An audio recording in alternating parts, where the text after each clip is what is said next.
I'm always being asked about discipline. Um, I suppose because uh, of my escapades with food and being able to gain weight and lose weight. And typically, people think that dieting and either gaining or losing weight requires an awful lot of discipline. So I understand that, and I have some definite ideas about discipline, and because I was able to do things that other people couldn't do to a level that other people can't do and haven't done, and then I think what I have to say about discipline should hold some sway. Um, I don't think I'm the only person that has anything to say about discipline, but um, what I do have to say about discipline should matter a little bit um, because I was able to develop a, a style of it that's a little different than what you might think. Um, so when people ask me about discipline, they typically want to know how to get more of it for themselves. And I think one of the things that I tell people is to see the situation clearly. Um, let's take dieting for example. To lose weight, uh, that requires that you don't eat as many calories as you burn off every day, and that's the end of it. There's nothing more complicated than that, and anybody that obfuscates it further is doing you a disservice. It really is as simple as burning more calories than you take in. Um, that's the way physics works, and that's the law of biology. But having said that, that doesn't take into account our mental state. And that's different than our biological state by a long shot. Uh, we have trouble, not biologically. Most of the world is starving right now. Right now. So, yeah, biologically, people are surviving and losing weight all the time because they don't have a choice. So, don't think that this is some hard thing to do biologically. Now, there's a trick to keeping your strength while you lose a bunch of weight, but that's another story. What I'm saying is what the hard part of this discipline to lose weight and to diet is all about is our mental state. And by the time I got around to developing my discipline further and further to a high degree, the thing that really changed gears for me from always struggling with discipline and always having to force myself to do stuff to being able to just flip the switch and have the discipline there was this remarkably too simple. It's too simple. You're going to say that's too simple, JM. That's not that can't be true. What you're telling me can't be what really happened to you because it's too simple. It's too simple. I don't understand. Well, you do understand because it's so simple. What you haven't understood is how deeply you must embrace it. It's so simple you want to let it go. It's so simple you don't want to consider it. But if you grab it with both hands, then maybe you'll flip the switch too. And that idea is this. When you don't want to do something, so we're talking about the discipline to not do something. The thing you have to do is embrace not doing it. Now, I know I'm starting to sound zen here, and that's probably because that's my experience, but it is that simple. If you tell me that you don't want to eat ice cream, but you can't stop yourself, you can't discipline yourself enough to not eat ice cream tonight, then I will ask you this. At what point did you lose control? At what point were you not able to do what I said, just not eat ice cream?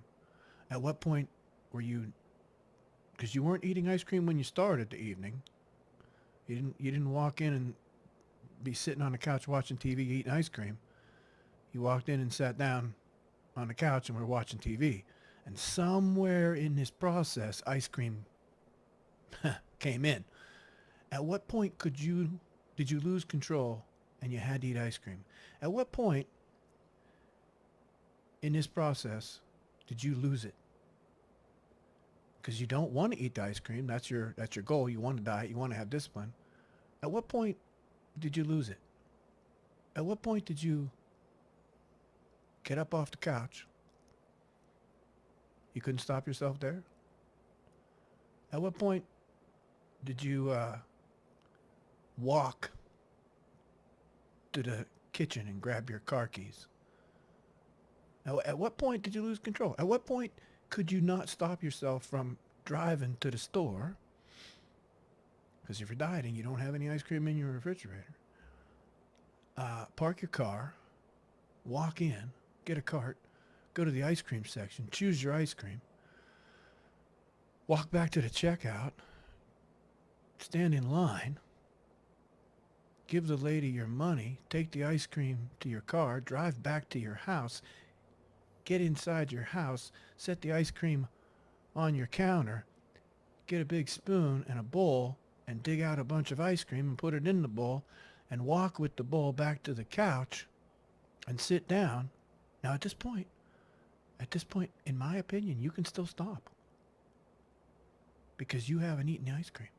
You can still say, no, I don't want to do this.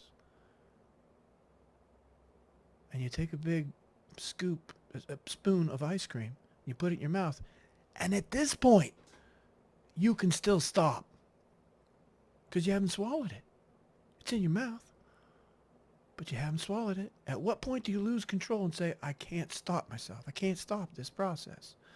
At what point along this line have you not been able to say, nope, I got to stop right here. Or if I go any further, it might. At what point is it just, okay, all downhill? I'm going to submit the moment you got off the couch in the first place. But I'm also going to submit that at any of these points, even after the second mouthful of ice cream, the second one, you could have stopped. You don't have to eat the whole bowl. You don't have to. It's not a foregone conclusion.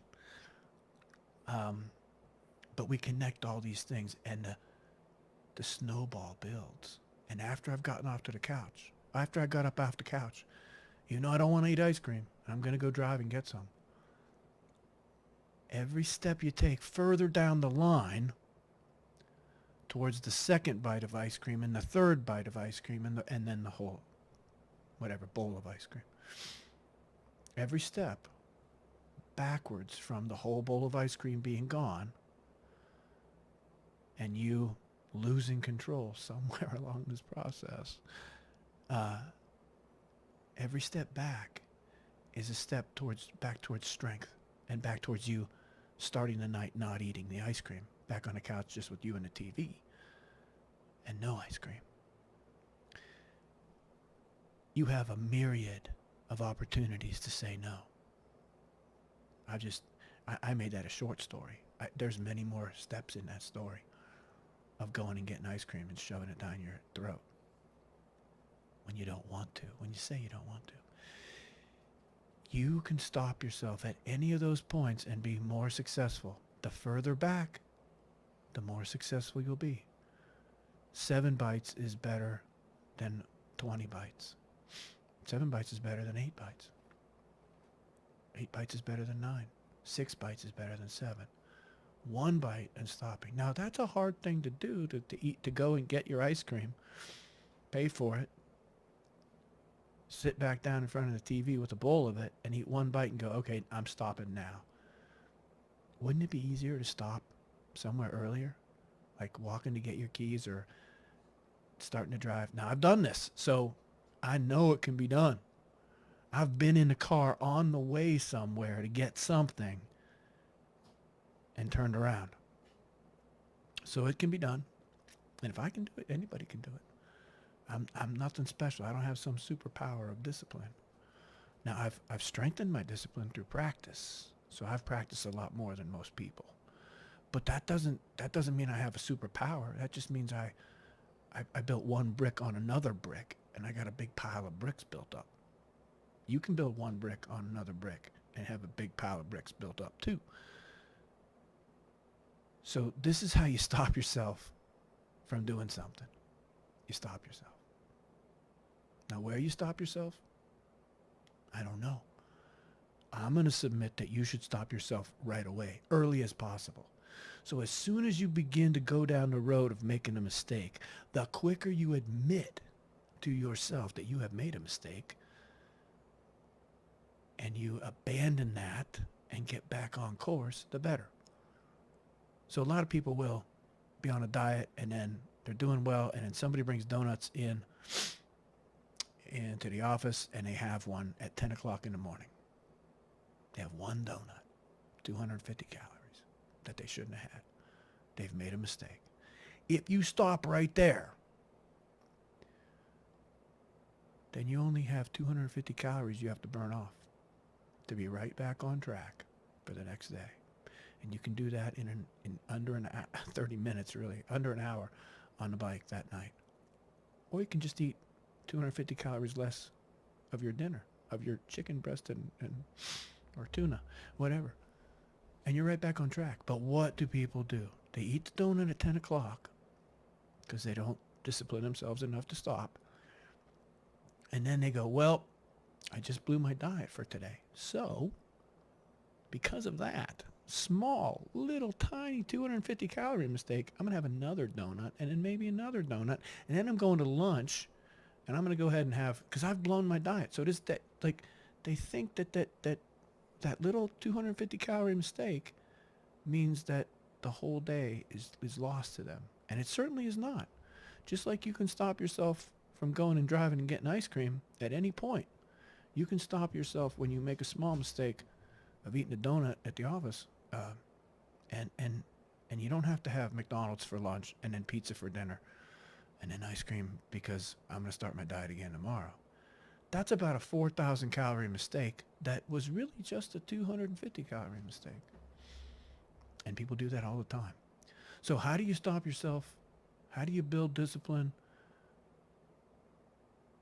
You exercise it early. That's the point of this. That's the point of this. The earlier you exercise the discipline, the less discipline you will need. So I'll say that again. That's the point of this whole thing. The earlier you exercise your discipline, the less of it you will need. And you would be surprised how little I got away with. Now, I had to develop a lot because I'm like everybody else, but I learned to use only a little tiny fraction of what I had because I exercised it immediately, early. So think about that. I know that I said if you don't want to stick your finger in a light socket, don't stick your finger in a light socket. I know what I just said to you. I said don't go eat ice cream. But I gave you an example of how people mess up and how I messed up. And I gave you an idea of how to stop yourself from messing up too badly. Think about that. Think about I know I oversimplified it. I meant to. Because it's really that simple. It's not any harder than not doing the thing you don't want to do. So that's not a full discourse on discipline, but it's a really good idea about discipline. And the takeaway I hope you got was the sooner you exercise a small amount of discipline, if you do that, you won't need a ton of discipline. Okay? I hope you can swallow that. It's almost too simple, I know, but give it some thought. Think it over in your way. If I didn't do a good job explaining it, put it in terms that you can swallow. Use a little bit of discipline early instead of a lot of discipline later on.